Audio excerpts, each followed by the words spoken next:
کل میں ایف آئی اے کی انویسٹیگیشن سائفر کے اوپر جو ہو رہی ہے اس میں کل شرکت کر رہا ہوں، اور میں سارا وقت جس طرح میں نے آپ کو کہا تیار ہوتا ہوں جیل جانے کی، کیونکہ جو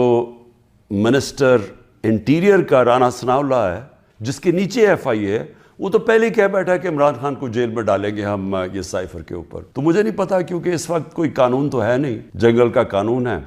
جسے مرضی چاہو جیل میں ڈال دو۔ بیچارے کتنے لوگ ہمارے عورتیں جیلوں میں پڑے ہوئے ہیں، وقت تو گزر جائے گا لیکن قوم یہ یاد رکھے گی کہ کون سے لوگ کھڑے ہوئے تھے۔ وہ عمران ریاض کو یاد رکھے گی یہ ساری قوم کہ وہ کم از کم اپنے موقف پہ کھڑا رہا۔ اس ملک کے اندر جو صحافی ہوتے ہیں، جو ایک جہاد کرتے ہیں حق اور سچ کے لیے، جس طرح ارشد شریف تھے، قوم ان کو ہمیشہ یاد رکھے گی، ارشد شریف شہید کو۔ وہ جو 4 جرنلسٹ ملک سے باہر چلے گئے لیکن انہوں نے کمپرومائز نہیں کیا، انہوں نے کسی پریشر میں آ کے رائے حق سے نہیں اترے۔ وہ جن کو یہاں ماریں پڑوائی گئیں،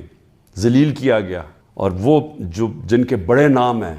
اور پرانے صحافت میں نام ہے، قوم ان کو بھی دیکھ رہی ہے اور ان کو سلام کر رہی ہے، اور ان کو بھی دیکھ رہی ہے جن کے ضمیر مر چکے ہیں۔ تو میں ایف آئی اے کا ذرا آپ کو سمجھا دوں کہ یہ کیس ہے کیا۔ نہ تو ابھی تک مجھے کوئی کویسچنر ملا ہے کہ یہ میرے سے کیا پوچھنا چاہتے ہیں، تو میری کوئی تیاری نہیں ہے۔ لکھا یہ ہوا ہے کہ جی اپنے ساتھ ڈاکیومنٹس لے کے آئیں۔ مجھے یہی نہیں پتا کہ آپ نے پوچھنا کیا، تو ڈاکیومنٹس میں کیا لے کے آؤں، اور پھر سے میں یہ کہہ دوں کہ آپ کے انٹیریئر منسٹر تو فیصلہ کر بیٹھا ہے، وہ تو جج جوری ایکسیکیوشن ہے کہ جیل میں ڈال لیں اس کو۔ وہ جو سائفر ہوتا ہے، یہ بڑا ضروری ہے آپ نے سمجھنا، وہ واقعی اس کو سیکرٹ رکھنا، اس کو خفیہ رکھنا بہت ضروری ہے، کیونکہ ایک دفعہ وہ کوڈ دنیا کو پتہ چل جائے تو سارے جتنے بھی آپ کے ایمبیسڈرز خفیہ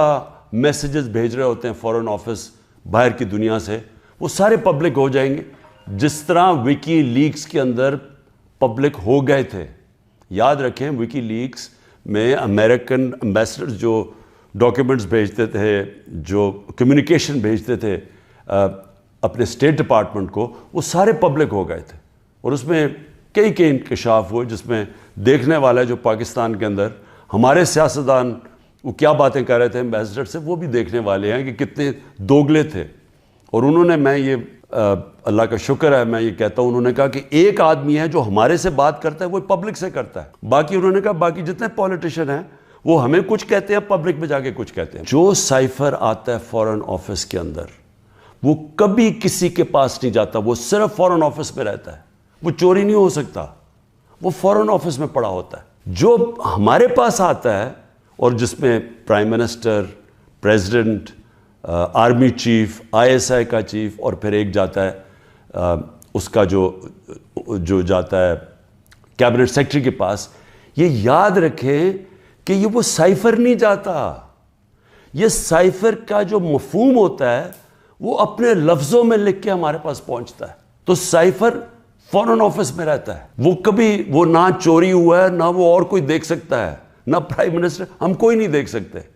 کیونکہ یہ سائبر سیکیورٹی کا قانون ہے جو کہ کیبنٹ ڈویژن بتاتی ہے ان کو، فورن آفس کو۔ تو پہلے تو یہ سائٹ پہ کر دیں کہ سائفر کا جو کوڈ تھا وہ کبھی بھی پبلک نہیں ہوا، کسی نے نہیں وہ دیکھا بشمول پرائم منسٹر کے۔ ہم نے سب سے پہلے اس کو فیصلہ کیا آپس میں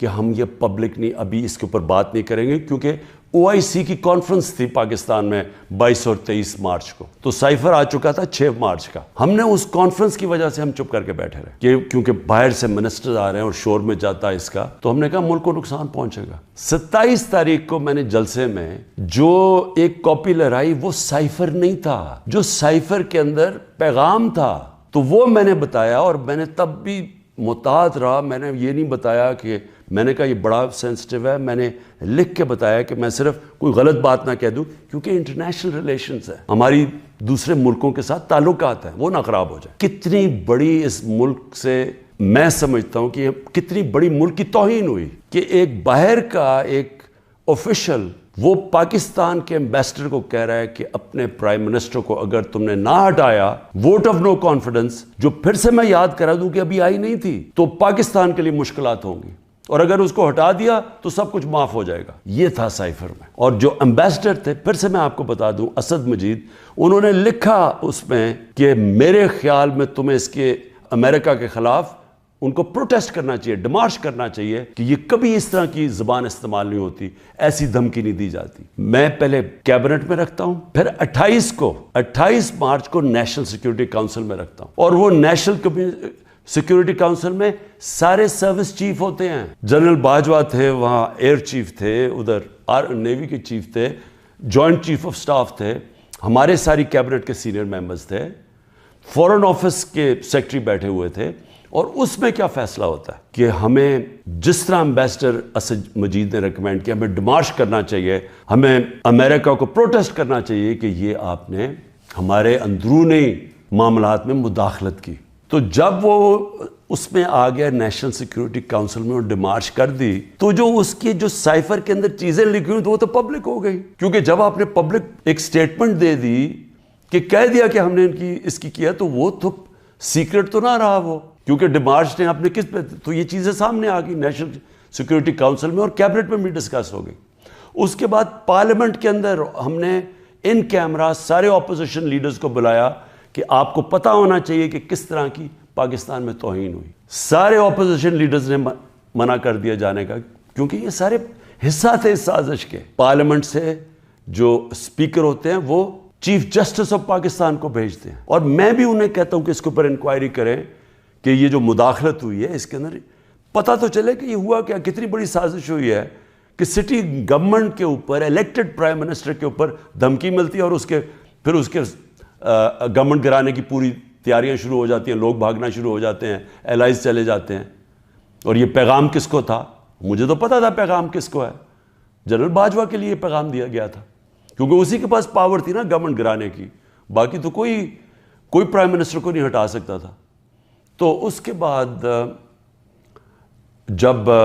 یہ، اور پھر کیبنٹ کے اندر ہم نے اس کو ڈی کلاسیفائی بھی کر دیا، تو مجھے ابھی تک یہ نہیں سمجھ آ رہی کہ ایف آئی اے چاہتی کیا ہے، کہ جب سائفر تو سیف،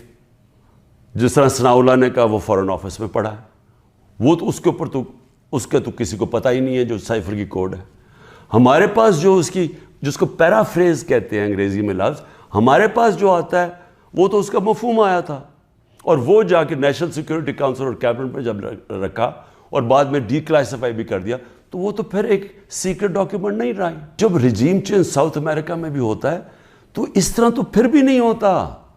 کہ پہلے وہ کوئی امبیسڈر سے دھمکی دی جائے۔ 180 کیسز ہیں، اور ایک اور وارنٹ بھی نکلائی ہے،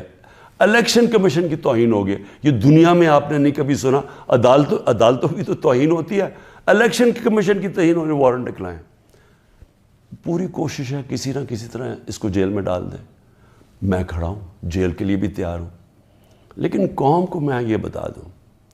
کہ میں انشاءاللہ ہر کیس کا ثابت کروں گا اسی ملک میں بیٹھ کے کہ ہر کیس انہوں نے جعلی بنایا ہے، بوگس بنایا ہے، اور ہر کیس جب عدالت میں جائے گا، جب سنا جائے گا، کوئی جج بھی سزا نہیں دے سکتا پورا کیس سن کے، کیونکہ یہ سارے جعلی کیسز ہیں۔ اور اس کا مقصد اس ملک میں انصاف نہیں لانا، اس ملک میں انصاف کی قبر کھودنی ہے، تاکہ کسی طرح جنگل کا قانون جو طاقتور ہے وہ کسی طرح اس ملک کی جمہوریت بھی ختم کر دے، وہ طاقتور اس ملک کی عوام کی آواز ختم کر دے، وہ اس ملک کی سب سے بڑی پارٹی کو کسی طرح ختم کر دے، اور کسی نہ کسی طرح یہ چوروں کا ٹولہ جو 30 سال سے ملک کو لوٹ رہا ہے، کسی نہ کسی طرح اس کو پھر اوپر بٹھا دے۔